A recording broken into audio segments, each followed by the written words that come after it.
Welcome, everyone. I'm Penny Lewis, Executive Director of the Ecological Landscape Alliance, and I'll be the webinar moderator. The Insider's Guide to Assessing Sites Availability. This is one of the presentations we're offering in the Focus on Sustainability webinar series. This series was developed by a group of organizations known regionally for their quality ecological education. By collaborating on this series, the webinars help to expand the reach of our individual programs. In case you're not familiar with our organizations, they're all nonprofit and largely volunteer groups in the United States. The regional groups are the Ecological Landscape Alliance, the Chesapeake Conservation Landscaping Council, and Eco-Landscape California. And now I'd like to introduce our presenters for today's webinar. CeCe Haydock is Lead Accredited Landscape Architect, a chapter member of the U.S. Green Building Council, and an officer of the American Society of Landscape Architects Sustainable Design and Development Professional Group. Her practice focuses on site planning, design, and consultation for sustainable design, and projects seeking sites and LEED certification. Lisa Cowan is a principal at Studioverde, a collaborative of landscape architects and site practitioners working together to create sustainable and resilient high-performance landscapes. She has expertise in ecology-based planning, design, low-impact construction, and land management. She was also involved in the site's task force group to develop the standards for site's AP credential.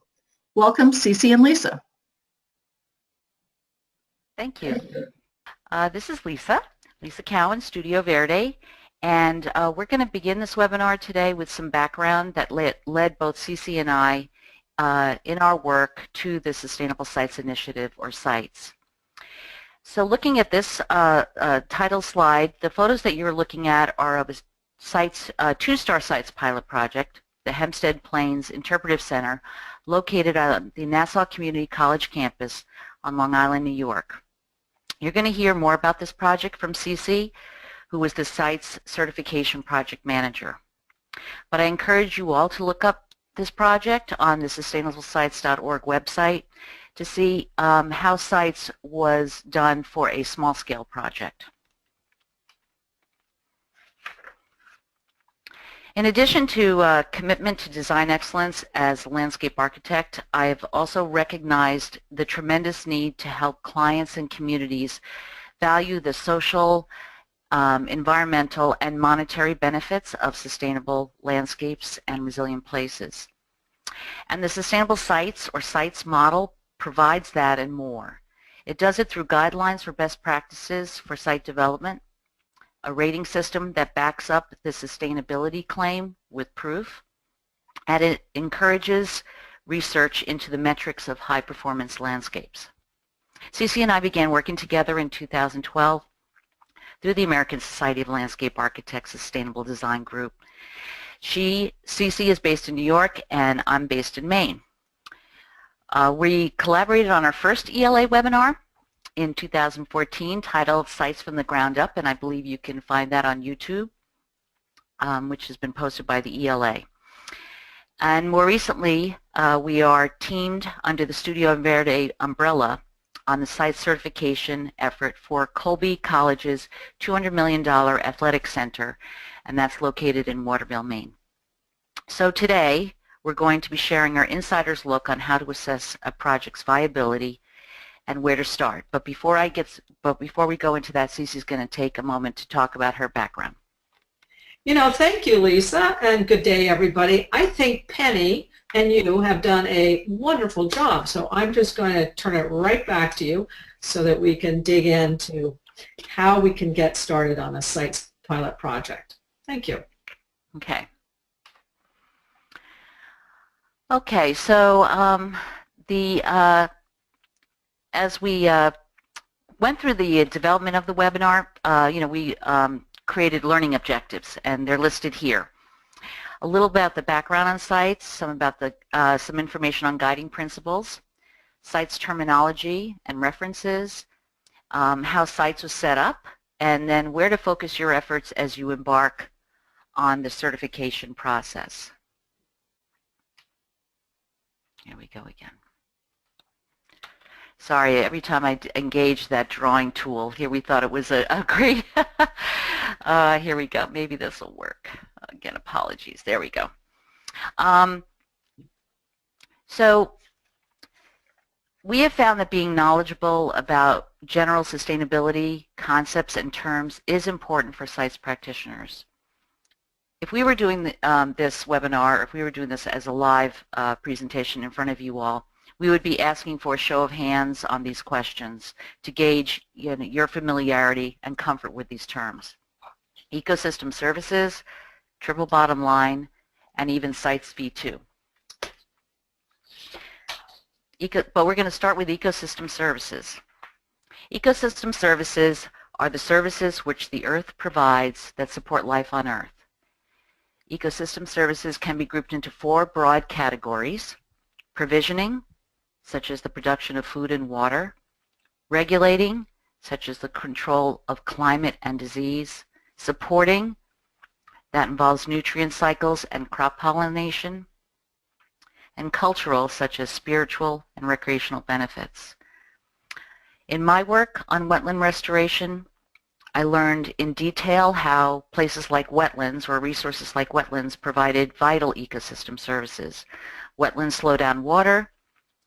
They allow for water absorption and groundwater recharge. Wetlands clean water, and they provide habitat and food for wildlife and humans. And I think most of us know, we're seeing more and more studies that show the importance of nature to provide recreational, spiritual, health, and healing services to humans. And if you combine all these together under the report that's cited here, ecosystem services have a combined estimated value of $125 trillion.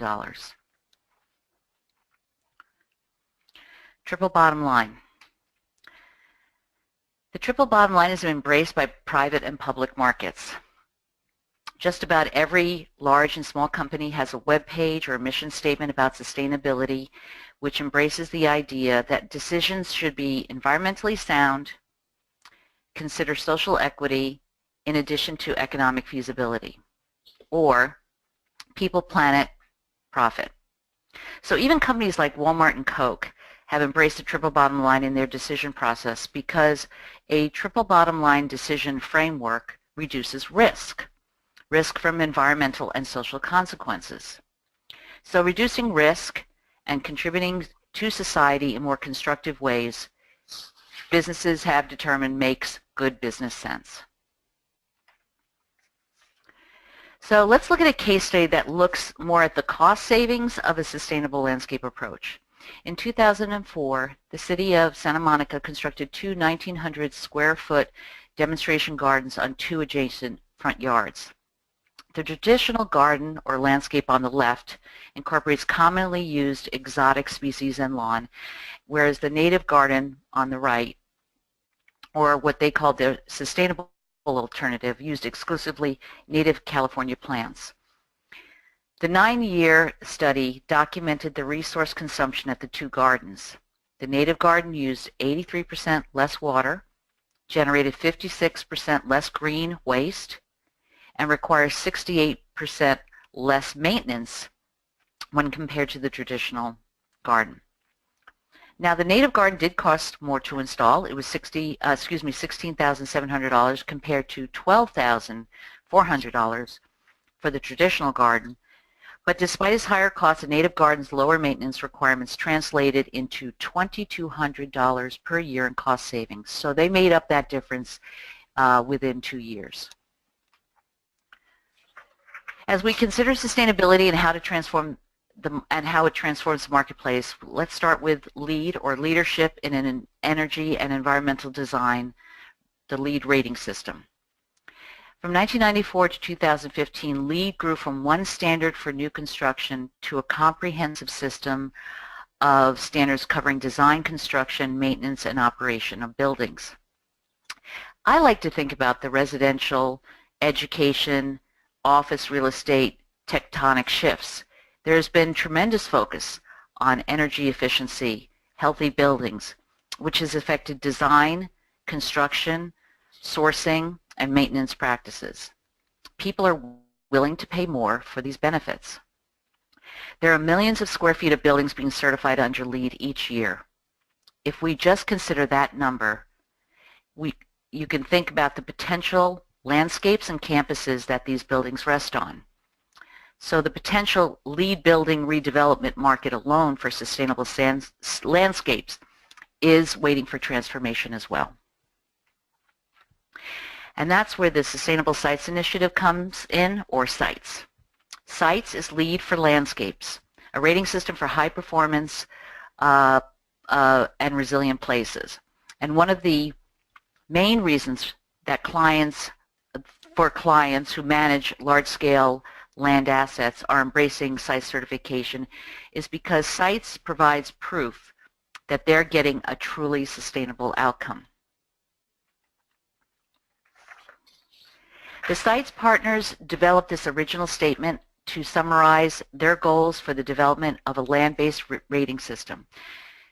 So if you look along the bottom of this slide, the ASLA, or American Society of Landscape Architects, the Lady Bird Johnson Wildflower Center, and the U.S. Botanic Garden, which got together in 2005 and organized teams of experts to develop the original set of guidelines, which they published in 2009, and then they tested the rating system from 2009 through 2015. And that's where I'm going to leave off in terms of the SITES background. CeCe is going to talk a little bit more about the evolution of SITES in her next slide. CeCe? Thank you, Lisa. The Green Business Certification Institute, which is an arm of the US GBC, took over operating and administrating sites in May of 2015. And this was a really good move for sites. The ASLA and the Lady Bird Johnson Wildlife Center had been running the pilot projects as well as the preliminary reference guide. GBCI took over, and in addition to sites, it administers LEED and many other rating systems. In addition, LEED and sites, because they're under one umbrella, can, if they're being used on a project, have overlaps and synergies, which have been defined. And for instance, if you're working on a LEED project, you can get points automatically for your sites project. Next slide. The guiding principles were first created by those who began the Sustainable Sites Initiative, the founding fathers, if you will, and mothers, of course, of sites. You can see the guiding principles make a lot of sense if you look at them. And I'm not going to talk about each one of them today, but I would like to look at the one, support a living process. And I'm going to talk about an example near where I'm located in New York, near JFK Airport in Jamaica, Queens. Jamaica Bay is one of the largest wetlands in the region, and it is the largest wetland in New York City. As Lisa mentioned, wetlands can do tremendous amount to filter water. In addition, 50,000 oysters were planted in the last 2 years in this Jamaica Bay area. And this was an attempt to help filter some of the stormwater runoff from New York City. In addition, just a little side note, these oysters were placed in a bed that was made from porcelain of recycled toilets. So there's a good use of recycling materials for a project. So Jamaica Bay, its oysters, its wetlands, the cleaning ability of the oysters, which can filter anywhere from 30 to 50 gallons of stormwater runoff, is a great example of supporting a living process. Next slide. So now that we've looked at the guiding principles, next slide, let's look at the site's V2 rating system. This developed out of the results of 47 pilot projects, which helped contribute to revising and refining the requirements and benchmarks of the original layout of the site system. It is the first rating system that's available to the public. It was released in June of 2015 for use on any project to pursue certification as a sustainable landscape. It contains 10 sections on the right with a total of 18 prerequisites, and that's going to be the word of the day. The word of this webinar is prerequisites, because that's what Lisa and I are going to focus on. In addition to 48 credits which measure site sustainability. The prerequisites must be met by every project as a baseline. That's the first step. You need to confirm that you can meet these prerequisites. And then the 48 credits offer a range of points based on the landscape and strategies employed. Credits are optional. However, there's a minimum number of credit points which must be approved. Next slide. There are two ways that you can dig into the site's rating system. And the site's rating system, the first is actually called the site's V2 rating system. And this is you can download this for free. We will give you the URL at the end of the talk. And in addition, you get the scorecard, which Lisa is going to talk about more in a minute. Once you've determined that your project is one that you do want to achieve site certification, you will need to purchase not only the rating system, which is folded into the reference guide. The reference guide presents more information on not only how to achieve the credits, but also the submittal documentation, which is the nuts and bolts of what's going to get you to the certification. The reference guide on the right in PDF form costs $219, and if you like PDF plus print form, it's $250. Next slide. Very similar to LEED, there are 4 levels of certification. The minimum number of credit points after you've achieved the prerequisites, minimum number of credit points that you can use, that are used to achieve certification, is 70. That's the base level. And this is out of 200 points. So it means that every project is not going to go after every credit. This system not only is used throughout the United States, it's a national rating system, but it's also being used currently around the world. So CITES wants to make it possible that you can achieve credits for different geographies, different climates, different cultural areas. So there's a great deal of flexibility on how you can achieve certification. Next slide. What projects might you use in your practice to be certified for sites? Well, for instance, my project that Lisa mentioned, Hempstead Plains, is a nature preserve. It's a 19-acre existing nature preserve. A new building was built, and this became the site pilot project, which achieved certification. It can be new construction or major renovations with or without a building.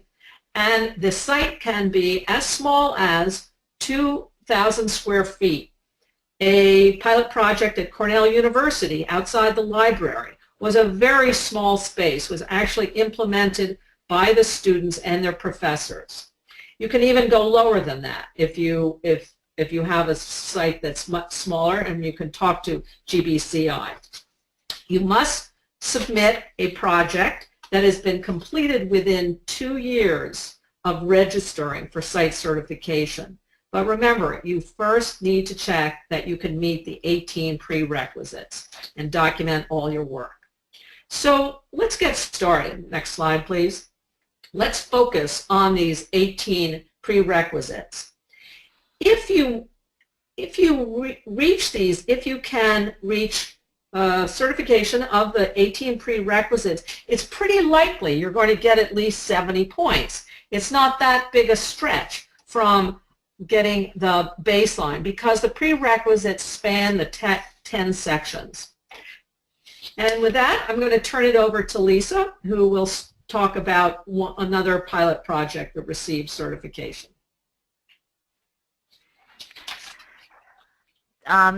What you're looking at here is the Novus International Campus, and it is a site-certified pilot project. And we are highlighting Novus here because it provides an excellent example of how an original traditional landscape that was developed during the original building construction phase was later transformed under good design and using the site certification system. So on the left you see how the stormwater retention basin began, what it looked like before when the building was completed and the landscape became established. And then on the right-hand side, you can see how it was completely revisioned and redesigned as a landscape amenity through the addition of the local stone, walls of locals from using local stone, native plants.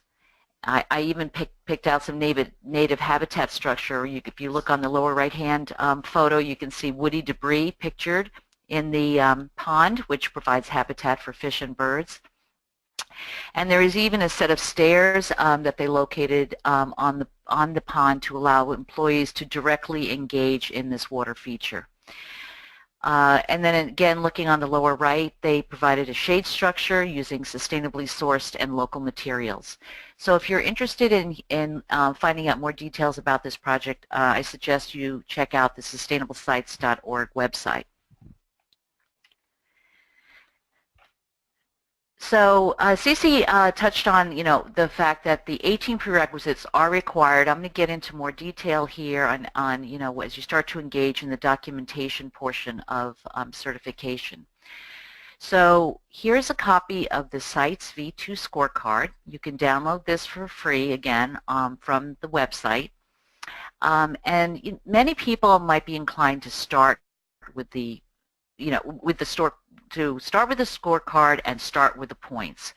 I know that's one of the first things when I first, engaged in the site system and went to talk to a potential client. We started talking about credits.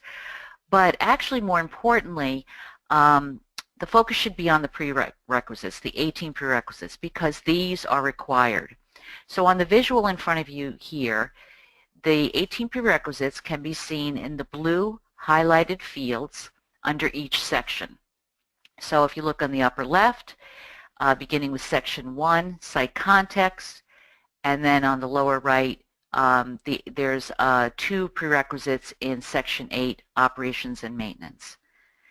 So, under the, if you again going to the upper right, you'll see the 4 prerequisites highlighted there in blue, and the term context, P1.1, stands for prerequisite 1.1. So as you hear us talk in the remainder of this presentation, when you see P1.1, it refers to a prerequisite, or it refers to a prerequisite.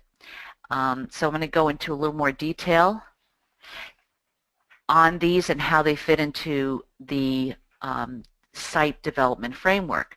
So this visual, you can see symbols in the blue squares along the top, and they stand for each one of the site sections, 1 through 10, beginning with site context, which is on the left side, ending on the right with the site section 10, which is the innovation section. In the blue band or of labels underneath those squares,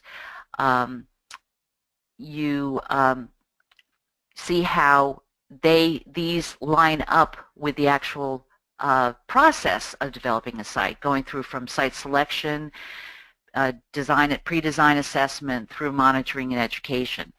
And so you can start to line up those different sections and how they follow the site, what I like to call the design process, or even the site design process.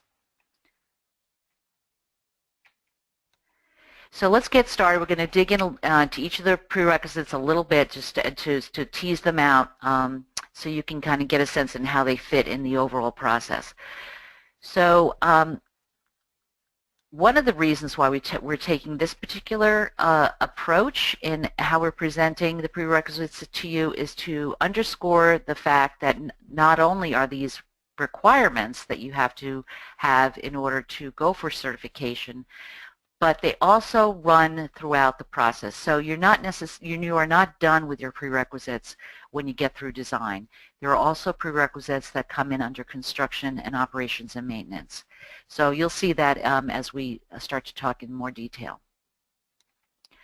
So under the section 1, you have 4 prerequisites, and having to do with farmland soils, floodplain functions, aquatic systems, and habitats for threatened and endangered plants and species, plants and animals. So these photos here provide examples about how each of these resources provide those, critical ecosystem services. So at the basic level, a site's project must document that there will be no harm or even take extra measures to protect these resources through buffers and no impact zones. If you have these resources on or near your project, backing up a little bit. It's important to note that there are a fair number of potential projects that might go for site certification that are on gray fields or previously developed sites. They might be in more in urbanized areas. So in some cases, you may not have any of these particular resources on your site, so you will be able to document that you have looked and that they don't have you document that they are not on your project, and therefore you don't have to satisfy those requirements. But it is important to note that early identification and analysis of these resources or prerequisites is important to meet the requirements for site certification. So as we move along in the development process and enter the pre-design assessment phase, Section 2 comes into play. And this section has 3 prerequisites, which really capture some of the more transformative aspects of the site's approach. Early engagement of a fully integrated process and team, a holistic pre-design assessment process, and the designation of vegetation and soil protection zones.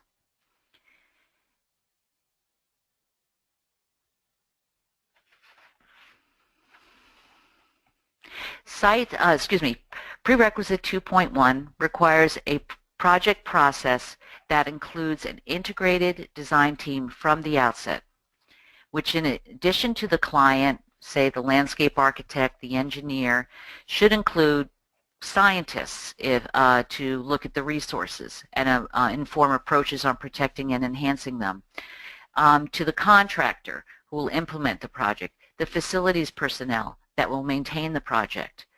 And in the case of, say, a university or an educational facility that is interested in doing additional monitoring and education, the people that will be developing those programs should be also informing the site development process. This prerequisite, P2.1, also includes identifying stakeholders and user groups for the project. So the team under this prerequisite must use a process and communication system that is transparent, collaborative, and interdisciplinary, and identifies clear performance goals for the project prior to design. P2.2 pre-design assessment provides the roadmap for the certification process. So not only does P2.2 help you identify the important built and natural context aspects of a site, it also cross-references those with possible credit categories so you can be more efficient about identifying credits that fit your project. So as we move along into the design, development, and construction document phase, sites has four sections. I'm sorry, I didn't mean to. So there are 4 sections or 4 squares that address, beginning with water. Under this section, you'll find 2 prerequisites, and they deal with managing precipitation on-site and reducing water use for irrigation. So many parts of the country have water use limitations, and even in wetter regions like the Northeast, there is a growing recognition that water is a precious, limited resource and cannot be taken for granted. Under Prerequisite 3.1 and 3.2, CITES encourages projects to value rainwater by keeping it on site for reuse or infiltration rather than releasing it into the storm drain. This can be done by using rain gardens and other green infrastructure, and an example of which on the left is shown for the Square 80 Plaza at George Washington University, and this is a site certified project where they included very good green infrastructure amenities along a streetscape. And on the right, you can see an example of how the sites, this is and CeCe will go into this a little more, the CITES V2 certified University of Texas El Paso campus project. This included the restoration of a series of previously paved over arroyos to manage and infiltrate the rainwater from the campus and the mountains beyond. Okay, next, CeCe. So now we've covered the site context examination of your project, as well as setting up the roadmap, as Lisa called it, the site assessment. We've begun talking about various elements of the project that will contribute to the credits as well as gain your prerequisites. So we're now on the 4th section, which is soil and vegetation. And we're going to discuss three of the prerequisites. I'll show you a slide of 4.1 in a minute, but first I'd like to tell a story about 4.2. There was a potential pilot project in Atlanta that was geared up, a wonderful project that in every way, except unfortunately one, fit the site's criteria. As they were going through the elements of the soil and vegetation, they realized that because it's Atlanta and they didn't want to use much water, they were using Bermuda grass, which is considered in Georgia an invasive plant. So that knocked that project out of its pilot project status and unfortunately did not receive certification. Next slide. Also, 4.3, 4.1, create and communicate a soil management plan. This is what we do so often on projects. We have areas that must be protected. The site is clearly defined on where, for instance, the materials staging area, if you look in the upper left of the green site plan, that is delineated for this prerequisite. It is a requirement if you need to set up a staging area. Also, where is the soil zone? Where is the area that is going to be reworked? And in this particular project, and this is an image that is downloaded directly from the site's rating system. In this particular project, there was no soil zone to be protected, which is often part of a project. You're not going to develop it, so you need to keep your hands off, have the contractor stay away from it. It must be very carefully separated from the ongoing hard construction. The other prerequisite, 4.2, requires that you use appropriate plants. Well, what's an appropriate plant? Well, luckily, CITES has a very full glossary, so you can find the information you need in that glossary. And an appropriate plant is vegetation that's adapted to site conditions, climate, design intent. For instance, cold hardiness, heat tolerance, salt tolerance, et cetera, et cetera. So many things that we in the horticulture field deal with every day. And I put it very simply, for sites, use appropriate plants, and this is a requirement, use the right plant for the right place. Next slide. So we're going to go to the next section, which is materials section, the 5th section of the site's rating system, 10 sections. There is one prerequisite that's really pretty straightforward. Most of us know about the destruction of rainforests in Asia and Brazil. Excuse me, the hardwoods that are being harvested from these areas. CITES requires that you do not use threatened and endangered tree species. So it's very clear-cut. Next slide.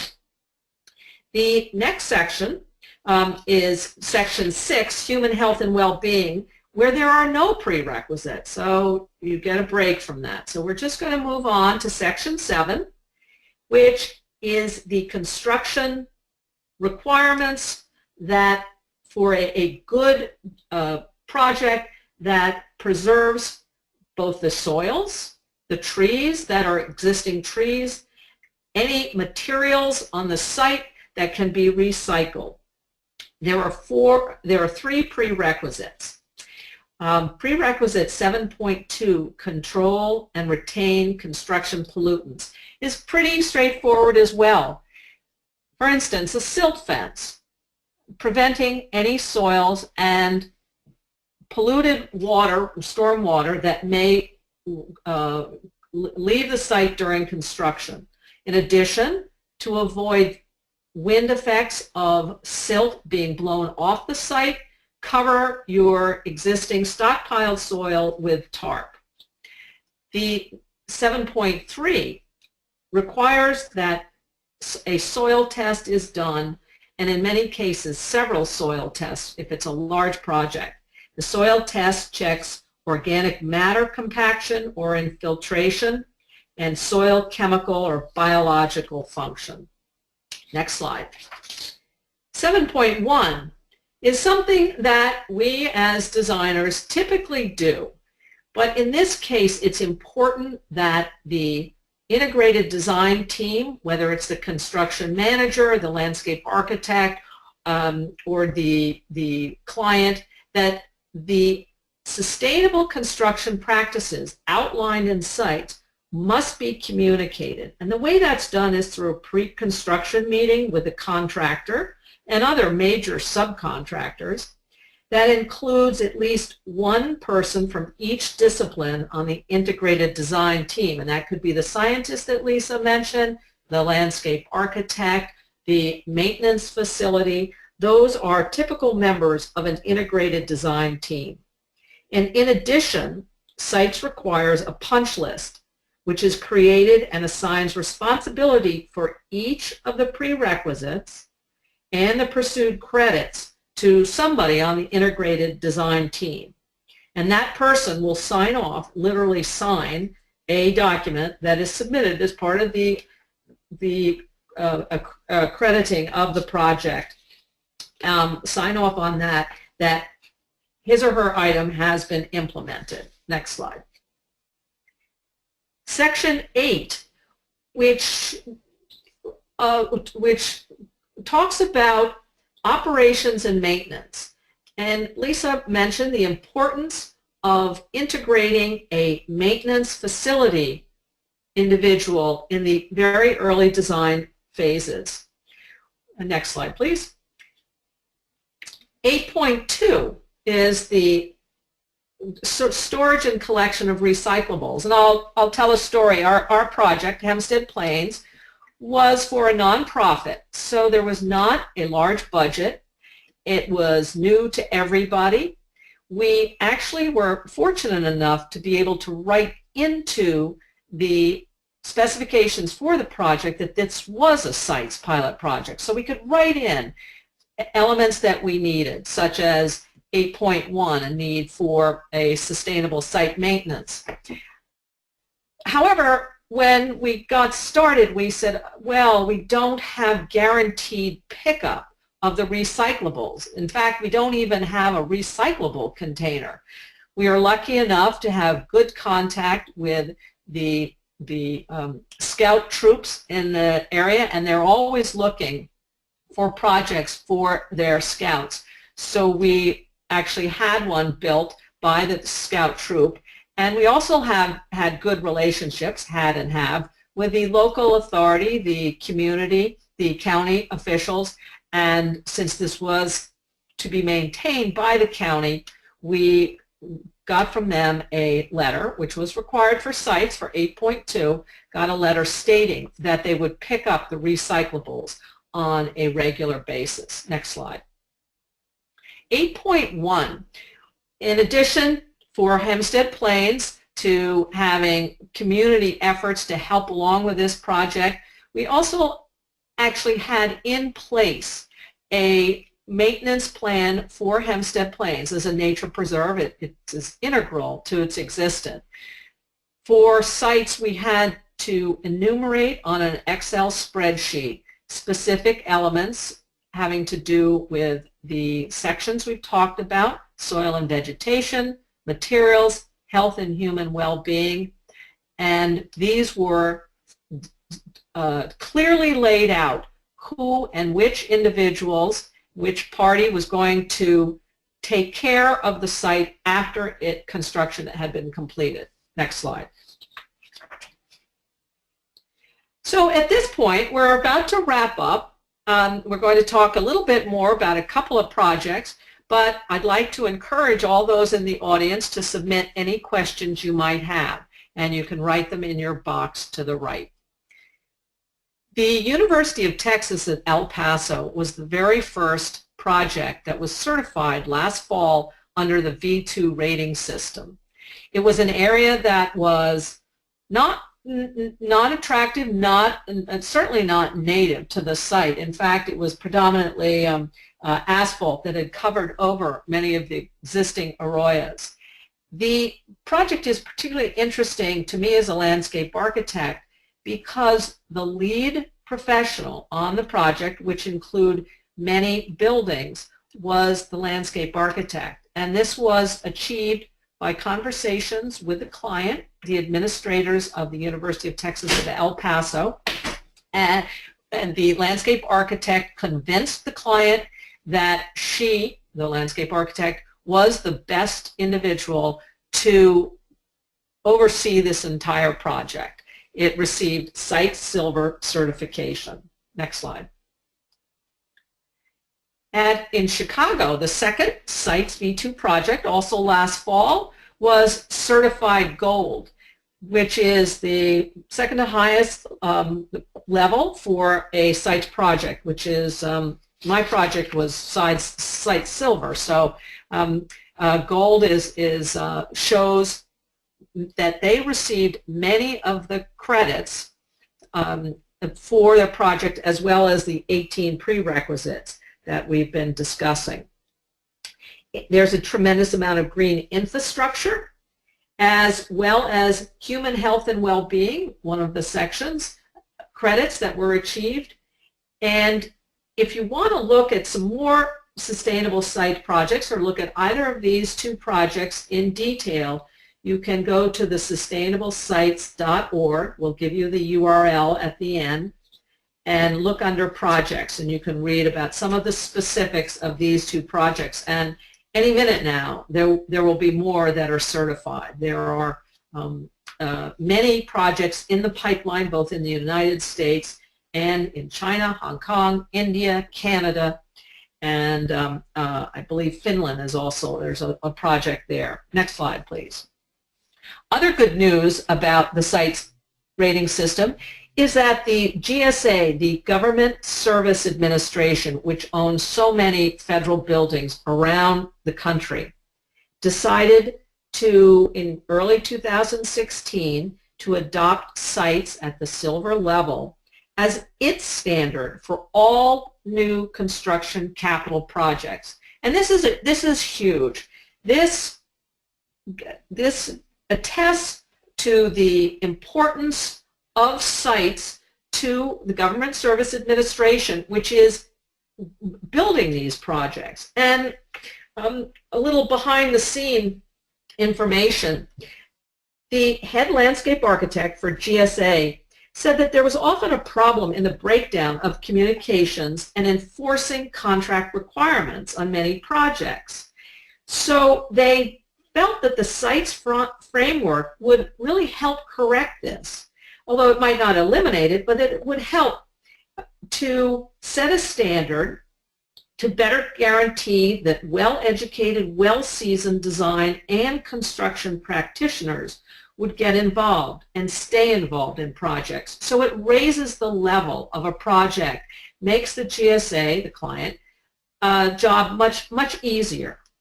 He called the site rating system a force multiplier. It means you don't have to hire or monitor the right people, and monitor that the right people are paying attention. That, by definition, the site certification process makes that happen. And with that, we will close and give the information that we promised. There is the sustainablesites.org URL. All the information you need about sites is there. And we are going to take some questions now, but if after the question and answer session you still have some questions or you want follow-up, Lisa and I would be happy to email with you. That's our email at the bottom of the screen. So with that, I thank you very much. Lisa and I have very much enjoyed preparing and presenting this presentation. So I'll now turn it over to Penny, who will do the questions. All right, thank you, CeCe and Lisa. That was very, very informative. The first question is, you mentioned one of the resources being a list of appropriate plants in the glossary, I think you mentioned. Is the appropriate plant list limited to native plants? But no, you're not required to only use native plants. They use the term appropriate plants, and they define what those plants are. So there are opportunities to use what I would call adaptive plants, or plants that are not invasive, but require lower inputs and have disease resistance and whatever else that we look for in non-native plants. All right, thank you. The next question is about cost. Do either of you have an estimate on what the cost increase would be over and above the normal design cost for a project if you were going to try to go for site certification as part of the project? Lisa, I'll take that. The design costs vary. In some cases, the amount is 1% of the site development cost. But as far as the cost required by a site certification, if they are spread over a period of, say, 20 years, and I'll give an example. Porous paving, which is more expensive than traditional asphalt paving. Porous paving and the green infrastructure capabilities of it, that lessens the amount of underground excavation and piping and water storage. Over a period of 20 years, it will reduce the cost of a project. In addition, planting trees, evergreen trees on the north side of a building or the prevailing wind side of the building will help lower air conditioning and heating costs. While there's a cost for these trees, the implicit cost lowering of energy is an important part of the calculations. And so those are two examples of costs. So in some cases, the initial cost will be higher, and the cost estimator on a job needs to evaluate the long-term cost savings that a site project can provide the client. I think more and more through regulations and permits that are already in place, that people are doing these sorts of improvements that will get you either satisfy a prerequisite or get you credits. And I've had several examples in meetings with people that said, well, we do that already. We're already doing that on a project. We're already taking those steps. So it's not necessarily, we should not see these practices as necessarily adding costs. They're part of the new way of doing things. Is teak something that's prohibited, or can you give an example of the kinds of materials that are prohibited on projects that are sites approved? Yes, teak, unless it's Forestry Stewardship Council, FSC approved, which I am not familiar, there's any teak that's been approved, that teak that is obviously endangered and threatened. So that would not be allowed on a project unless you can prove that it has not come from a virgin forest. You look at it again from a prerequisite versus a credit standpoint. CeCe is covering the fact that that means you cannot use those materials. That's a requirement. If you want credits, you need to go maybe a step further and look at those credit sections and see what they, encourage you to use or discourage you from using in terms of your materials. Oh, good distinction. Thank you. The question is, I'm working on a site with existing structures. There are two separate projects that will address the demolition of the existing structures. After demolition, a temporary design will be installed for a few years. But then the question ends. So whoever submitted the question, please submit a follow-up so we can get future. Your project, you go for certification once your project is complete.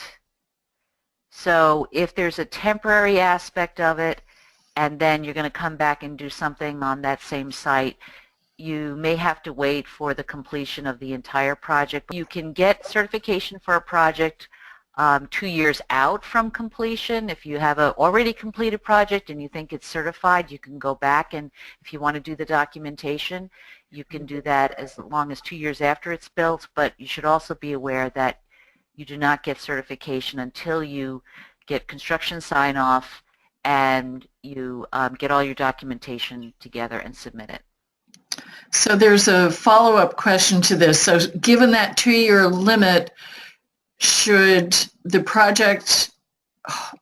designer hold off on registering the project until a later stage, or should they be registering now and involving the integrative design team at this early stage? You should register your project as soon as possible. You should engage in the process as soon as possible. Your project could take 10 years to go through. If it's a big project and it's going to take that long, you could go 10 years, but you should register it early, get your team in place, and get your prerequisites lined up early on, because you may regret not having thought of something later on in the process. So it's really the 2 years. Really, I want to be very clear on that. Only means if you have a completed project, something that you built without going through site certification, and you want to go back and retroactively get that certification, they give you about a 2-year window for that. But if you even go a little bit past that, and are still interested, I would contact GBCI and ask them, because I'm sure they would consider the case and possibly make an exception. Will a site's accredited professional be required as part of the project planning team? At the moment, no. The GBCI is actually recruiting people to take the test. So at the moment, no, it is not required. However, it does set you apart as someone who has met certain requirements and has a certain understanding of the site's rating system. I believe, I'm not sure, I know there was a sites pilot project that the owner did the certification herself, and I'm not entirely sure if she was a landscape architect or or a landscape designer. There is no requirement for having a landscape architect. I think that they, while we think that it is important given the skill sets that landscape architects have, if you have other professionals on the team that can fill in and achieve those skills, then I believe a landscape designer can also be one of the people on the team. or the lead designer on the team. The minimum square footage, you mentioned that there might be an exception to that. The question is, where would our information about how an exception might work?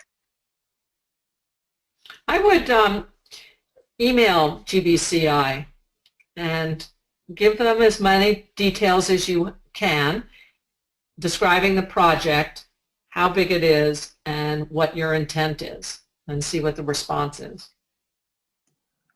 All right, the next question is back to the soil management that you mentioned, soil carbon or carbon sequestration. Lisa, do you know? That's a great question. It is a good question. Now again, did that person ask about requirements? No, this was credits.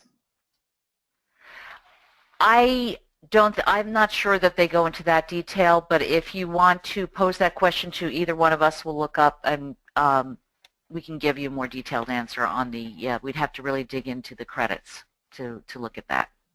You know what I think? I don't believe there is anything in the credits, having gone through this fine-tooth comb. However, it could be an innovation credit where you can receive extra credits for creating your own credit.